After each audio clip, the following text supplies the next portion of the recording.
नमस्कार। चंद्रा क्लासेस प्रयागराज में आपका स्वागत है। मैं आई.के. त्रिपाठी। हम लोग को आज पढ़ना है भारत की संघात्मक शासन व्यवस्था। ये टॉपिक सभी परीक्षाओं के लिए उपयोगी है समान रूप। आरओ, आरओ, खंड शिक्षा अधिकारी, civil services, TGT, PGT, NET, assistant professor, जितनी भी परीक्षाएं हैं सब में राजनीति विज्ञान और सामान्य अध्ययन के लिए भारत के संविधान और राज्य व्यवस्था में ये समान रूप से उपयोगी है। तो आइए आज इसकी शुरुआत करें और समझें कि भारत की संघात्मक व्यवस्था कैसी है। भारत के संविधान के भाग 1 में कुल 4 अनुच्छेद हैं। अनुच्छेद 1 में क्या लिखा है?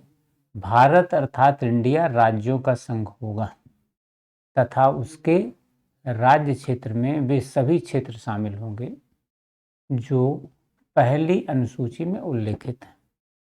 इसका अर्थ है कि भारत के राज्य क्षेत्र में पहली अनुसूची में उल्लेखित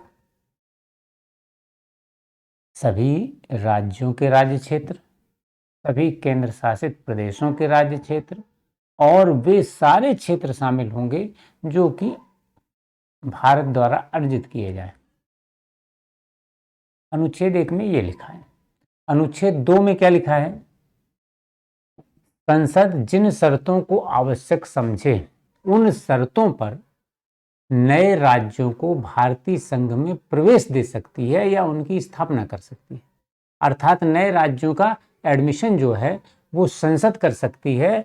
और किस आधार पे कर सकती है, किन शर्तों पे कर सकती है? जिन शर्तों को आवश्यक समझे उन शर्तों पे कर सकती है।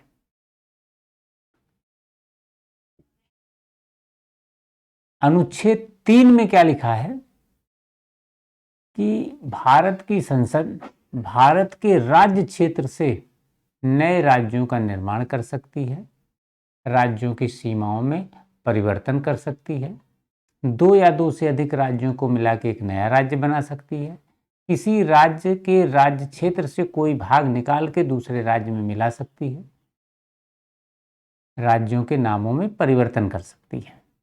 ये अनुच्छेद 3 में लिखा है। इसका मतलब अनुच्छेद 2 और 3 का अंतर क्या हुआ? अनुच्छेद 2 का मतलब है नए राज्यों को भारत में प्रवेश देना, जो भारत के राज्य क्षेत्र में नहीं है उनको भारतीय संघ में प्रवेश देना। और अनुच्छेद 3 में क्या है?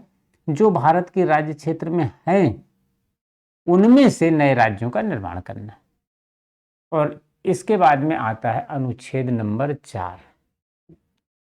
उसमें लिखा है इस प्रकार के किसी भी संशोधन को अनुच्छेद 368 के अंतर्गत संविधान संशोधन नहीं समझा जाएगा। अर्थात संविधान में संशोधन हो गया लेकिन 368 के अंतर्गत संविधान संशोधन हुआ ये नहीं माना जाएगा। आइए इस पे थोड़ा विस्तार से चर्चा करें, विस्तार से प्रकाश डालें। भारत के संविधान के अनुच्छेद 1 में क्या लिखा है? भारत अर्थात इंडिया राज्यों का संघ होगा। क्या लिखा है? राज्यों का संघ होगा। यहां लिखा गया है भारत अर्थात इंडिया राज्यों का संघ होगा। कौन होगा राज्यों का संघ? भारत अर्थात इंडिया। भारत अर्थात इंडिया राज्यों का संघ होगा। ये राज्यों का संघ होगा। अर्थात भारत का संवैधानिक नाम जो है वो क्या है? भारत अर्थात इंडिया।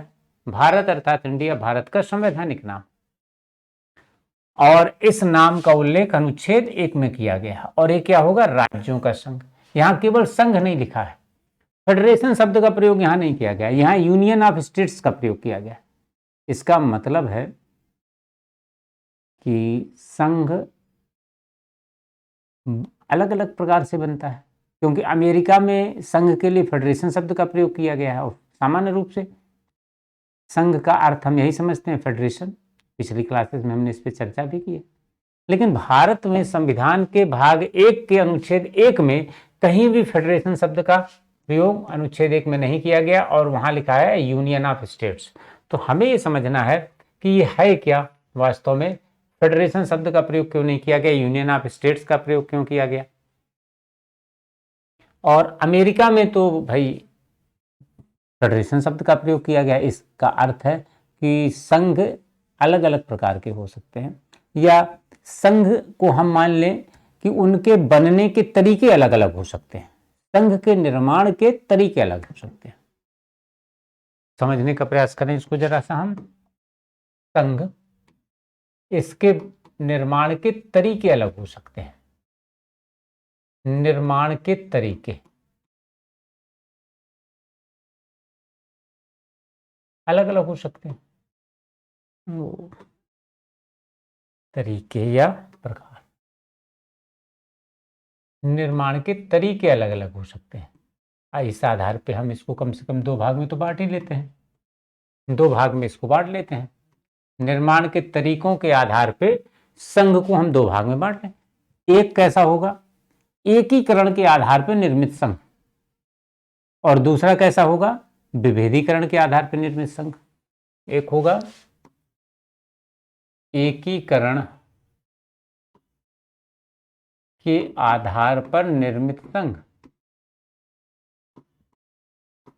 आधार पर निर्मित संघ, और दूसरा कैसा होगा, विभेदीकरण के आधार पर निर्मित संघ।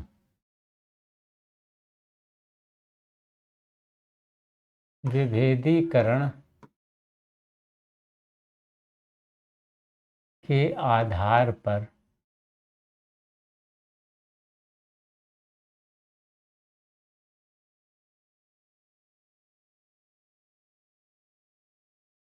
निर्मित संघ, दूसरा तरीका ये हुआ।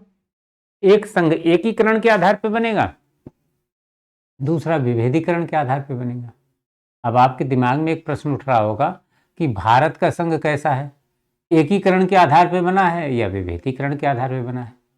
आगे चर्चा में हम इस चीजों को भी क्लियर कर लेते हैं कि भारत का संघ कैसा, इनको समझने का प्रयास करें, ये सारी चीजें अपने आप क्लियर हो जाएंगी। देखें क्या होता है, एक कल्पना करें, आज से 300-400 साल पहले की एक बड़ा राज्य है, बड़ा सा राज्य। अच्छा, इसको हम ऐसा करते हैं कि इतना केवल एकीकरण बस यहाँ लिखते हैं, ठीक है, बाकी इसको हटा देते हैं जिससे यहाँ जगह रहे, और यहाँ भी केवल विभेदीकरण लिखते हैं, ठीक। बाकी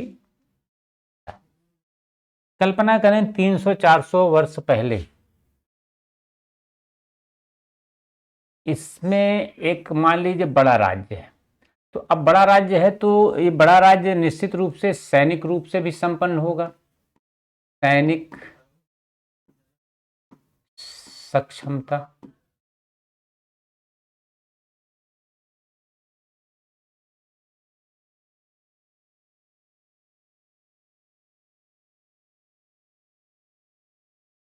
आर्थिक सक्षमता, दूसरा होगा आर्थिक सक्षमता। पहला सैनिक सक्षमता, दूसरा आर्थिक सक्षमता।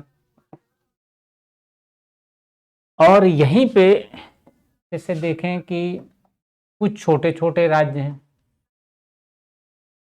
ये छोटे राज्य जो हैं ये सैनिक रूप से भी कमजोर होते हैं अपेक्षाकृत, और आर्थिक रूप से भी कमजोर होते हैं। कैसे? सैनिक रूप से कमजोर निश्चित रूप से दिखाई दे रहे हैं कि छोटे राज्य हैं, यहाँ पे सेनाएं ना तो बड़ी संख्या में होंगी, अपेक्षाकृत कम संख्या होगी सेनाओं की, उसके पास संसाधन भी कम होंगे। ऐसी स्थितियों में ऐसा बड़ा राज्य इनको कभी भी धमकी देता रहेगा, आप पे आक्रमण करें, आपको मिला लें। और साम्राज्यवादी जो नीतियां थी वो यही थी कि बड़े बड़े राज्य जो थे वो छोटे छोटे राज्यों पे आक्रमण करें, उनको अपने में मिला लें, और उसके बाद में फिर एक बड़ा राज्य और बना लें, फिर इसके बाद में फिर किसी छोटे राज्य को देखें, उस पर आक्रमण करें। तो ऐसी स्थितियों में ये सैनिक कमजोरी महसूस करते थे। दूसरी स्थिति क्या होती है कि ये जो छोटे छोटे राज्य हैं इनमें सभी में खनिज संसाधनों की संपन्नता समान रूप से हो, ऐसा जरूरी नहीं। अलग अलग राज्य हैं, किसी के यहाँ खनिज संसाधन बहुत हैं, किसी के यहाँ कम है, किसी के यहाँ खनिज संसाधन हैं लेकिन उनका दोहन करने की पूंजी नहीं है, किसी के यहाँ पूंजी है लेकिन खनिज संसाधन ही नहीं। तो अर्थात ये सब आर्थिक रूप से कमजोर हैं। ऐसी स्थिति में सैनिक कमजोरी और आर्थिक कमजोरी दोनों को दूर करने के लिए जब ये छोटे छोटे राज्य आपस में समझौता करते हैं और समझौता करके एक बड़े राज्य में अपने को परिवर्तित कर लेते हैं, तो इस व्यवस्था को कहा जाता है फेडरेशन या संघ। फेडरेशन या संघ, जो कि वास्तव में संधि या समझौते के आधार पर निर्मित होता है। और क्यों निर्मित हुआ, इसका कारण क्या था, इसका कारण इधर लिखते हैं। कारण पहला सैनिक कमजोरी और दूसरा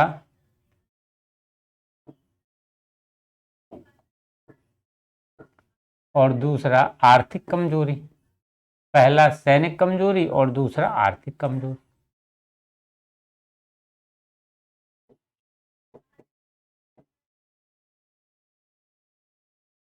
और ऐसा संघ जो है सबसे पहले कहाँ बना, ये 1781 में निर्मित हो गया था अमेरिका में, लेकिन ये वास्तव में व्यवस्थित रूप से 1787 में अस्तित्व में आया यूएसए में। ठीक, 1781 में ये बन गया था, 13 राज्यों का एक संघ बन गया था, लेकिन इस 1787 में व्यवस्थित रूप से काम करने लगा। दूसरी स्थिति देखिए, दूसरी स्थिति क्या हो सकती है, एक बड़ा राज्य है, बड़ा सा राज्य है, और ये बड़ा राज्य ऐसा है कि मान लीजिए यहाँ पे राजधानी कहीं यहाँ है। अब इस बड़े राज्य में प्रशासनिक सुविधा उतनी नहीं रहती जितनी छोटे राज्यों में हो सकती है। यहाँ किसी तरह की आपदा आने पे कोई डिसीजन लेना है, किसी प्रकार की समस्याएं हैं, तो उस स्थिति में राजधानी से आदेशों का इंतजार किया जाता है, और जब तक आदेश आते हैं तब तक कई बार स्थिति होती है कि वो समय ही निकल गया।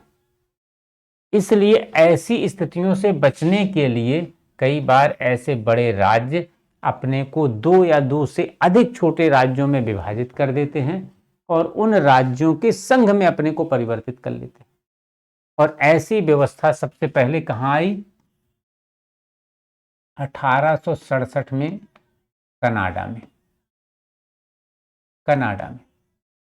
वास्तव में 1867 में ब्रिटिश नॉर्थ अमेरिका अधिनियम अस्तित्व में आया था, और ब्रिटिश नॉर्थ अमेरिका अधिनियम के द्वारा कनाडा को 2 राज्यों में बांट के उसके संघ में परिवर्तित कर दिया गया था।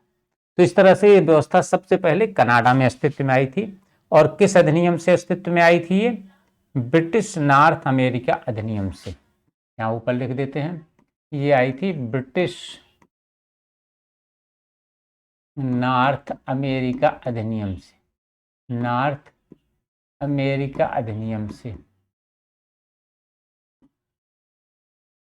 अमेरिका अधिनियम से अस्तित्व में आई थी। ठीक, इसमें कोई राज्य अपने को छोटे छोटे राज्यों में क्यों बांटता है, प्रशासनिक सुविधा से, या राज्य का बड़ा आकार है, वहां सांस्कृतिक विविधता है, क्षेत्रीय आवश्यकताएं बहुत अधिक हैं, इन सब कारणों से बांटता है। इसी व्यवस्था को भारत ने अपनाया, भारत ने इसी व्यवस्था को अपनाया, इसी व्यवस्था को अपनाया।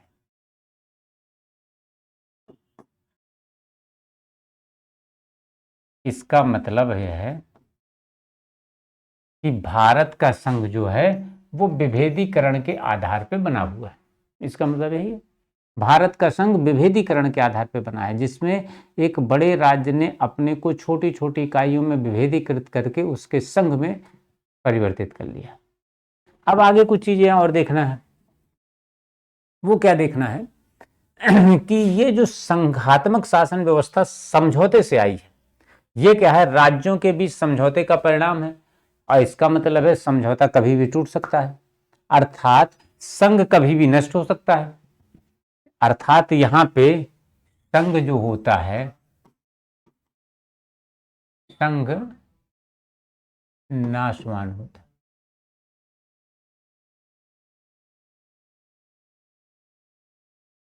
संघ नाशवान होता है। और समझौता क्यों हुआ है? जिससे कि ये राज्य जो है इनकी सीमाओं में कोई परिवर्तन ना हो सके, इसलिए समझौता हुआ है।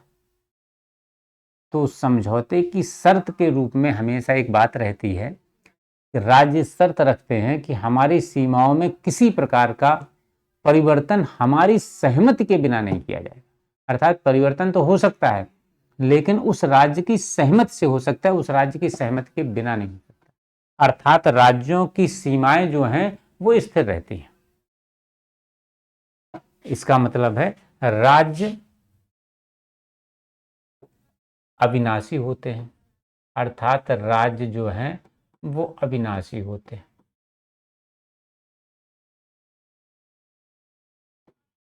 ठीक। और यहां क्या स्थिति है? यहां पे संघ ने राज्य को बनाया है, अर्थात राज्यों के बीच समझौते का परिणाम नहीं है ये संघ, अर्थात संघ अविनाशी होता है। यहां पे क्या होता है? संघ अविनाशी होता है।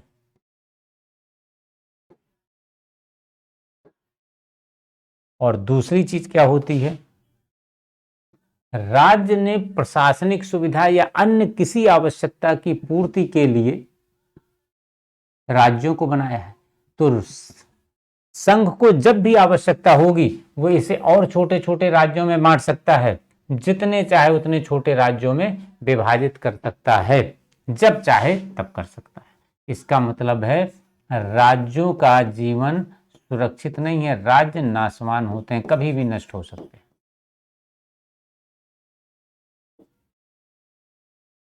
भारत के बारे में क्या कहा जाता है? भारत नाशवान राज्यों का अविनाशी संघ। क्यों? क्योंकि संघ ने राज्यों को बनाया है, इसलिए भारत नाशवान राज्यों का अविनाशी संघ। अब एक बात और आती है, यह व्यवस्था कैसी है? कल्पना करिए जब संघ नहीं बना था, संघ बनने के पहले ये छोटे छोटे राज्य थे, इनमें सब राज्यों की नागरिक अपने अपने राज्य में रहते थे, आराम से रहें परेशानी से रहें वो अलग बातें हैं, लेकिन रहते थे। अर्थात हर राज्य के जो नागरिक हैं, निवासी हैं, उनके पास एक नागरिकता होती थी कि कहाँ की? इस राज्य की नागरिकता, यहाँ वालों के पास इस राज्य की नागरिकता, यहाँ वालों के पास इस राज्य की नागरिकता, ऐसे नागरिकता रहती थी। लेकिन जब ये संघ बन गया, संघ अस्तित्व में आ गया, तो फिर क्या होता है? एक संघ की भी नागरिकता अस्तित्व में आ जाती है, और ये नागरिकता पहले से है, अर्थात यहां पे दोहरी नागरिकता होती है, दोहरी नागरिकता होती है। अब इस व्यवस्था में क्या होता है और भारत में क्या क्या है, इन सारी चीजों को हमें थोड़ा विस्तार से देखना है। अर्थात भारत में इस संघीय शासन व्यवस्था के कौन कौन से लक्षण हैं और कौन से लक्षण नहीं हैं। अर्थात भारत की शासन व्यवस्था जो वास्तव में संघात्मक है, कहां तक संघात्मक स्वरूप धारण किए हुए है और कहां वह एकात्मक स्वरूप धारण कर रही है, इन सारी चीजों को हमें एक एक करके समझना। संघात्मक शासन व्यवस्था की जो विशेषताएं हैं, उन विशेषताओं पे भी पिछली क्लास में चर्चा हुई थी, वो यहाँ जारी रहेगी। और उनमें से कौन कौन सी विशेषताएं भारत के संविधान में हैं और कौन सी विशेषताएं ऐसी हैं जो संघात्मक शासन व्यवस्था की विशेषताएं नहीं है, बल्कि एकात्मक शासन व्यवस्था की विशेषताएं हैं, इन सब चीजों को हम समझते हैं।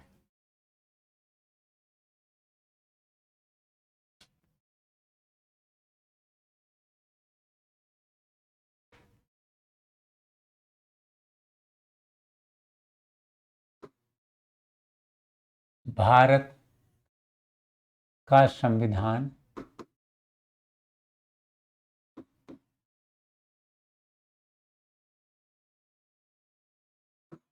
भारत को एक ऐसी शासन व्यवस्था देता है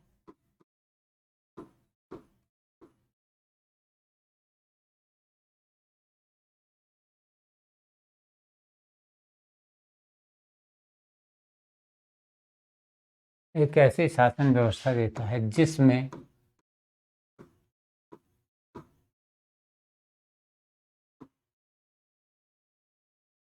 संघात्मक एवं एकात्मक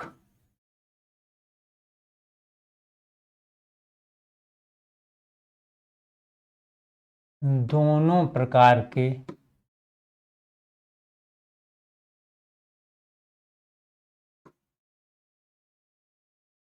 लक्षण पाए जाते हैं।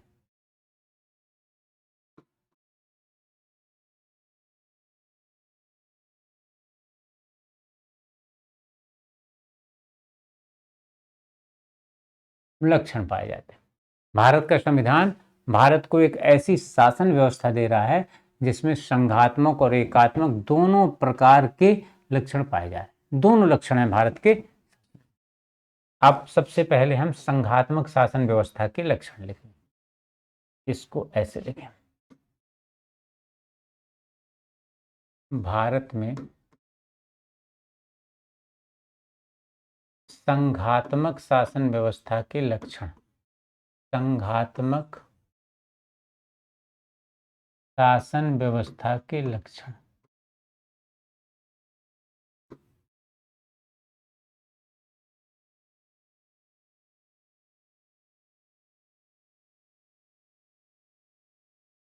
भारत में संघात्मक शासन व्यवस्था के लक्षण एक एक करके लिखें हम लोग।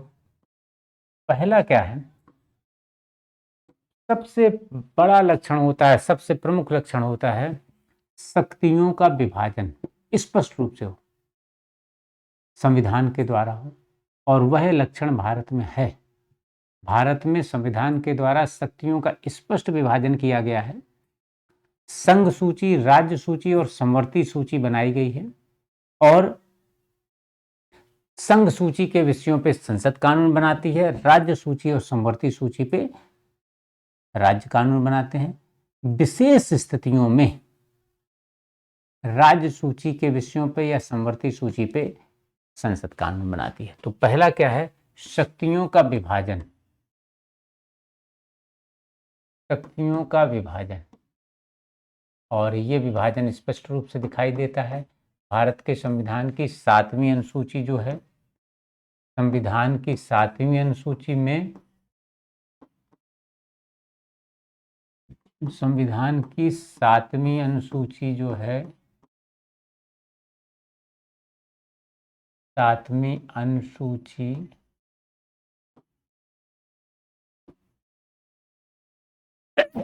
में क्या स्थिति है? 3 सूचियां बनाई हैं। कौन कौन सी? संघ सूची, राज्य सूची और संवर्ती सूची। भारत के संविधान की 7वीं सूची में 3 सूचियां।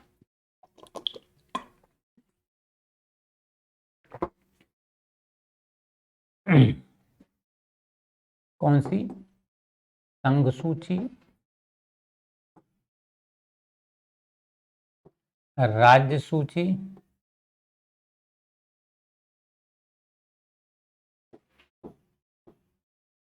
समवर्ती सूची। पहला शक्तियों का विभाजन जो है ये संविधान के द्वारा कर दिया। दूसरी विशेषता कौन सी है भाई? दूसरी विशेषता क्या है? संघीय संसद या संघीय विधायिका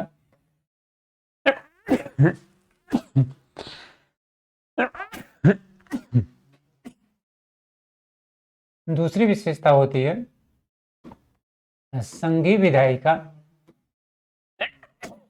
द्विसदनी।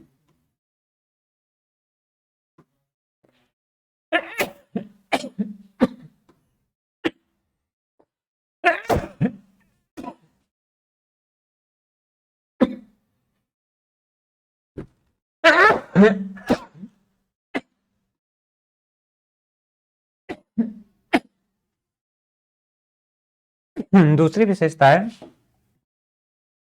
संघीय विधायिका द्विसदनीय है। कैसे द्विसदनीय है? एक सदन है लोकसभा, जो कि जनता का सदन है। दूसरा सदन है राज्यसभा, जो कि राज्यों का प्रतिनिधित्व करने वाला सदन है। लोकसभा जनता का सदन,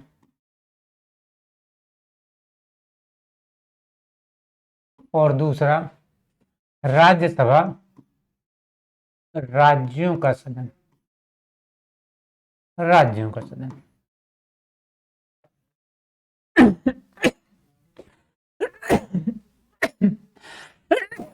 तो ये दूसरी विशेषता क्या है? संघीय जो विधायिका होती है ये द्विसदनीय होती है, और भारत में द्विसदनीय है। अब तीसरी विशेषता क्या है? संविधान की सर्वोच्चता होती है। संविधान की सर्वोच्चता, और भारत में संविधान सर्वोच्च है। संविधान की सर्वोच्चता स्थापित की गई है, और भारत में संविधान की सर्वोच्चता जो है वह स्थापित की गई है। संविधान से ही सारी संस्थाएं अपनी शक्तियां प्राप्त करती हैं। कोई भी विधि संविधान से बाहर नहीं हो सकती, संविधान के विपरीत नहीं हो सकती। अगर संविधान के विपरीत है तो उस विधि को सर्वोच्च न्यायालय असंवैधानिक घोषित करता है और शून्य घोषित कर देता है। तो भारत में संविधान की सर्वोच्चता है, जो कि संघीय शासन व्यवस्था की एक प्रमुख विशेषता है। अगली, कठोर संविधान। कठोर संविधान एक विशेषता संघीय शासन व्यवस्था की होती है, कठोर संविधान। कठोर संविधान का मतलब क्या होता है कि संविधान में संशोधन करना बड़ा मुश्किल काम हो, कठिन काम, इसको कहा जाता है कठोर संविधान। और भारत के संविधान में कुछ प्रावधान ऐसे हैं जिनमें संशोधन करना कठिन है। हालांकि बहुत से प्रावधान ऐसे भी हैं जिनमें संशोधन करना आसान है, लेकिन कुछ प्रावधान ऐसे हैं जिनमें संशोधन करना कठिन है। भारत में संविधान संशोधन किस तरह से हो सकता है? एक होता है साधारण विधेयक के द्वारा, कुछ होता है साधारण विधेयक के द्वारा, या सामान्य बहुमत के द्वारा, या सामान्य बहुमत से।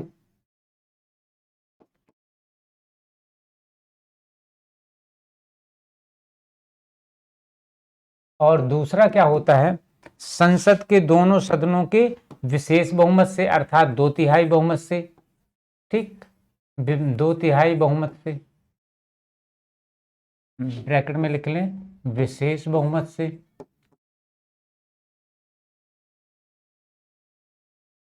विशेष बहुमत से, ठीक। और तीसरा होता है विशेष बहुमत। तीसरा होता है विशेष बहुमत प्लस आधे राज्यों की सहमति से। आधे राज्यों की सहमति से। तो इस तरह से क्या देखते हैं कि ये प्रावधान तो कठोर है, ये प्रावधान भी कठोर है, केवल उन प्रावधानों को छोड़ के जिनमें सामान्य बहुमत से संशोधन हो सकता है, बाकी सभी प्रावधान कठोर हैं। अर्थात भारत में संघीय शासन व्यवस्था के लक्षण दिखाई देते हैं। अगला क्या विशेषता होती है? अगली विशेषता रहती है स्वतंत्र न्यायपालिका। अगली होती है स्वतंत्र न्यायपालिका।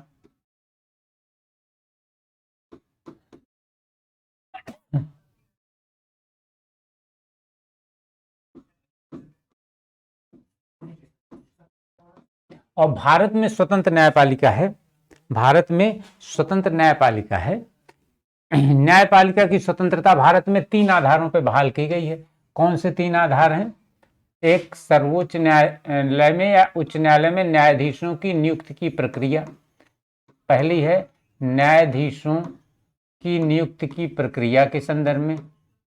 की नियुक्ति की प्रक्रिया, इस संदर्भ में सर्वोच्च न्यायालय में न्यायाधीशों की नियुक्ति कैसी होती है? राष्ट्रपति सर्वोच्च न्यायालय के न्यायाधीशों की नियुक्ति करते हैं, लेकिन कॉलेजियम की सिफारिश पे करते हैं। अर्थात भारत में न्यायाधीशों की नियुक्ति की प्रक्रिया के संदर्भ में न्यायपालिका की स्वतंत्रता को बहाल किया गया है। दूसरा है न्यायाधीशों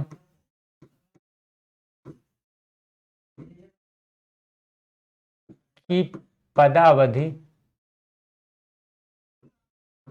के संदर्भ में, अर्थात उन्हें भारत के राष्ट्रपति नियुक्त करते हैं, लेकिन वे राष्ट्रपति के प्रासाद पर्यंत पद पे नहीं रहते।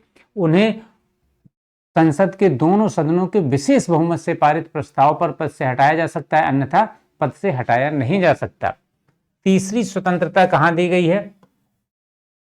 वेतन भत्तों के संदर्भ में, वेतन भत्तों के संदर्भ में, वेतन भत्तों के संदर्भ में एवं सेवा शर्तों के संदर्भ में, वेतन भत्तों एवं सेवा शर्तों के संदर्भ में इसमें दी गई है। ठीक, वेतन भत्तों एवं सेवा शर्तों के संदर्भ में दी गई।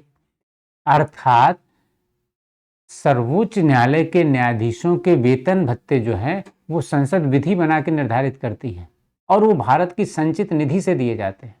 अर्थात सर्वोच्च न्यायालय के न्यायाधीशों के वेतन भत्ते पर भारत की संसद में बहस हो सकती है, लेकिन मतदान नहीं हो सकता, क्योंकि वो संचित निधि से दिए जा रहे हैं। इसका अर्थ ये है कि संसद में चर्चा हो सकती है, लेकिन मतदान नहीं होगा। वेतन भत्ते या अन्य सेवा शर्तों में उनके कार्यकाल के दौरान कोई अलाभकारी परिवर्तन नहीं किया जाएगा। अर्थात परिवर्तन हो सकता है, लेकिन परिवर्तन लाभकारी होना चाहिए, अलाभकारी परिवर्तन नहीं होगा। तो इन आधारों पर न्यायपालिका की स्वतंत्रता को बहाल किया गया है, जो कि वास्तव में ये क्या है, स्वतंत्र संघीय शासन व्यवस्था का एक प्रमुख लक्षण है।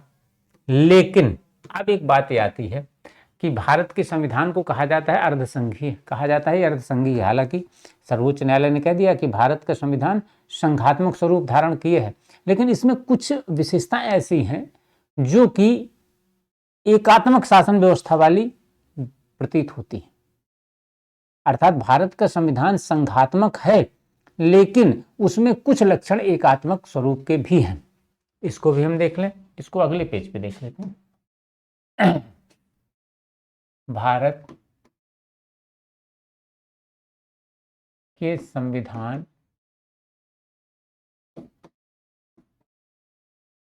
के एकात्मक लक्षण, भारत के संविधान के एकात्मक लक्षण, एकात्मक लक्षण कौन कौन से हैं, एक एक करके चर्चा करें। पहला, राज्य नाशवान है। राज्य नाशवान है, पहला लक्षण है। संघात्मक शासन व्यवस्था में एक लक्षण ये होता है कि राज्य अविनाशी होते हैं, वो नष्ट नहीं होते, लेकिन भारत में राज्य नाशवान है। ये बताता है कि ये लक्षण वास्तव में एकात्मक शासन व्यवस्था का है।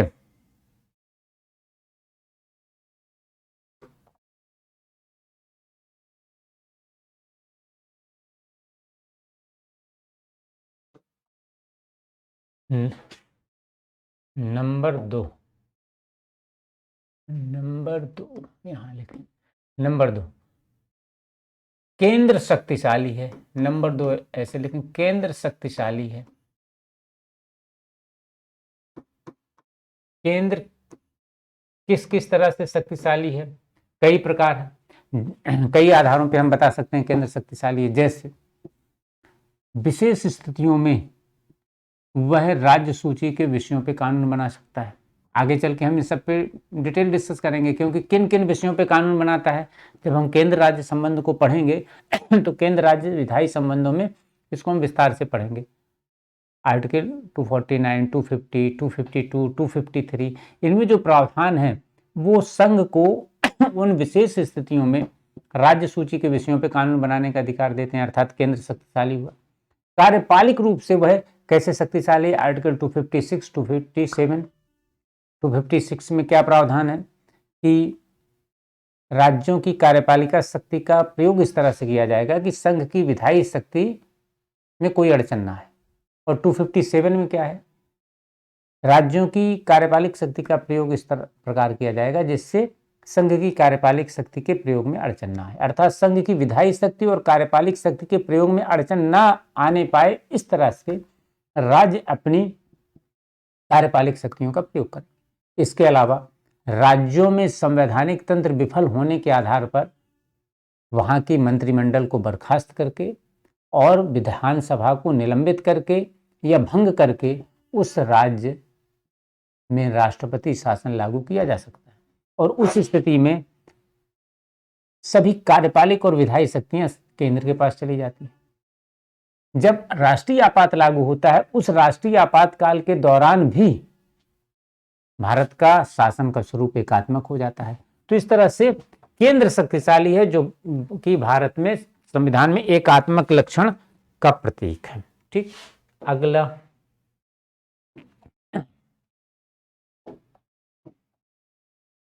नंबर 3, एकल नागरिकता। हमने आपको अभी शुरुआत में ही बताया कि संघात्मक शासन व्यवस्था में राज्यों की नागरिकता भी होती है और संघ की भी होती है। कैसे होती है उस हमने आपको स्पष्ट रूप से समझा दिया था। तो अर्थात संघात्मक शासन व्यवस्था का एक बड़ा लक्षण है दोहरी नागरिकता, जबकि भारत में एकल नागरिकता पाई जाती है। यद्यपि भारत संघ है लेकिन भारत में एकल नागरिकता पाई जाती है और यह विशेषता एकात्मक संविधान का एक लक्षण मानी जाती है। अगली विशेषता संविधान का लचीलापन। अब देखिए, वहां हमने संविधान की कठोरता पढ़ी थी, लेकिन यहां हम देखेंगे संविधान का लचीलापन। ये एकात्मक शासन व्यवस्था का लक्षण है, संविधान का लचीलापन। कहां पे लचीलापन है? जहां पर साधारण विधेयक से या साधारण बहुमत से संशोधन किया जा सकता है, वहां पे संविधान का लचीलापन माना जाता है।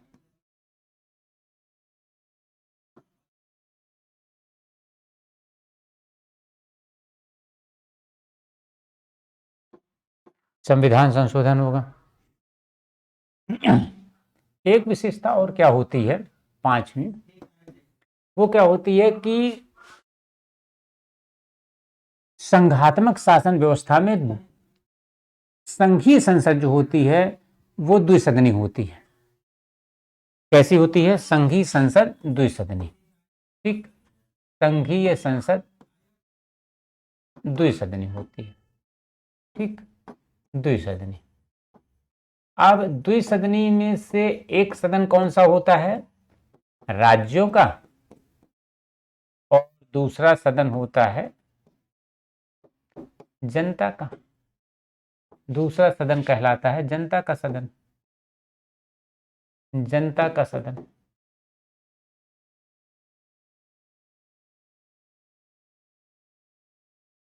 अब राज्यों का सदन जो होता है, राज्यों का सदन राज्यों का प्रतिनिधित्व करता है और इसमें प्रतिनिधित्व जो दिया जाता है वो राज्यों को समान रूप से दिया जाता है। जो विशुद्ध संघात्मक शासन व्यवस्था होती है जैसे अमेरिका में है, वहां राज्यों के सदन में राज्यों का प्रतिनिधित्व समान होता है, अर्थात प्रत्येक राज्य का समान महत्व होगा, प्रत्येक राज्य से समान प्रतिनिधि वहां भेजे जाएंगे। अर्थात हर राज्य से अगर 2 सदस्य आ रहा है तो 2 ही रहेगा, राज्य छोटा है बड़ा है इससे कोई मतलब नहीं। राज्यों का प्रतिनिधित्व हो रहा है तो राज्यों को समानता के आधार पर प्रतिनिधित्व दिया जाता है। यूएसए में क्या है? प्रत्येक राज्य से 2, प्रत्येक से 2, कुल 50 राज्य हैं तो यहाँ पे सीनेट में 100 मेंबर। लेकिन भारत में ऐसा नहीं है। भारत में जो राज्यसभा है, राज्यों का सदन, उसमें जो प्रतिनिधित्व दिया गया है वो कैसे दिया गया है? जनसंख्या के आधार पे। यूपी को 31 स्थान, बहुत से राज्यों को 1-1 स्थान।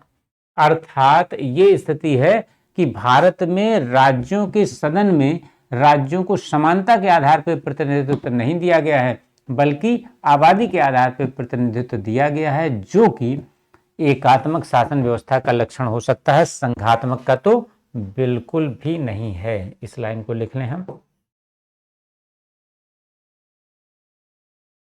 राज्यसभा में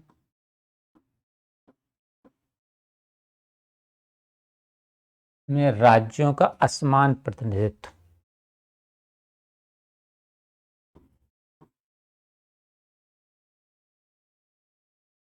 राज्यों का असमान प्रतिनिधित्व, असमान प्रतिनिधित्व।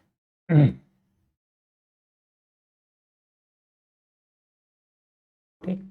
अब एक और क्या रहता है कि जो संघीय शासन व्यवस्था वाले देश होते हैं, संघीय शासन व्यवस्था वाले देशों में न्यायपालिका का स्वरूप भी संघीय होता है। अर्थात संघ की न्यायपालिका अलग होती है, राज्यों की अलग होती है। अमेरिका में संघीय न्यायालय है संघ के लिए, वो संघ सूची के विषयों पे न्यायिक पुनरावलोकन करता है, उस पर वह सुनवाई करता है। राज्यों के अपने अपने उच्च न्यायालय होते हैं। लेकिन भारत में संघीय शासन व्यवस्था होने के बावजूद न्यायपालिका पूरी तरह से एकीकृत है, एकल है। सर्वोच्च न्यायालय के नेतृत्व में न्यायपालिका एकीकृत है। शीर्ष पर सर्वोच्च न्यायालय है, उसके अधीन उच्च न्यायालय है, और उच्च न्यायालयों के अधीन अधीनस्थ न्यायालय। भारत में जो उच्च न्यायालय होते हैं वो राज्यों के उच्च न्यायालय नहीं है। वास्तव में उन उच्च न्यायालयों के न्यायिक क्षेत्राधिकार में राज्यों के राज्य क्षेत्र आते हैं। राज्यों के उच्च न्यायालय होने का अर्थ होता कि ये उच्च न्यायालय संघ सूची के विषयों पर संसद द्वारा बनाए गए कानूनों का पुनरावलोकन नहीं कर सकते थे। लेकिन भारत में ऐसी व्यवस्था नहीं है। भारत में न्यायपालिका एकीकृत है। अर्थात संघ सूची या राज्य सूची के विषयों पर संसद ने या राज्यों के विधानमंडल ने जो कानून बनाए हैं, या केंद्र सरकार या राज्यों की सरकारों ने जो आदेश जारी किए हैं, सबका पुनरीक्षण हाई कोर्ट में, उच्च न्यायालयों में भी किया जा सकता है, और फिर उनके फैसलों के खिलाफ सर्वोच्च न्यायालय में जाया जा सकता है। तो वास्तव में भारत में जो एकीकृत न्यायपालिका है, ये भारत में एकात्मक लक्षण को व्यक्त करती है।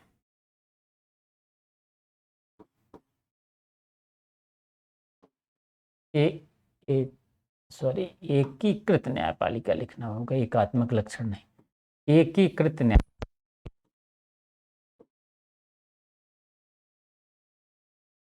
और एक और महत्वपूर्ण विशेषता है, उसको भी हम देख लें। विशेषताएं और भी हैं जो इंपॉर्टेंट हैं, उनको हम देख रहे हैं फिलहाल अभी। एकीकृत न्यायपालिका, संघात्मक शासन व्यवस्था वाले जो देश होते हैं वहां नौकरशाही भी अलग अलग होती है। संघीय नौकरशाही अलग, राज्यों की अलग। भारत में ऐसा नहीं है। भारत में नौकरशाही एकीकृत है। अखिल भारतीय सेवाओं के रूप में एकीकृत नौकरशाही है, जो कि एकात्मक शासन व्यवस्था वाला लक्षण है, ना कि संघात्मक शासन व्यवस्था का लक्षण। अखिल भारतीय सेवाओं के रूप में अखिल भारतीय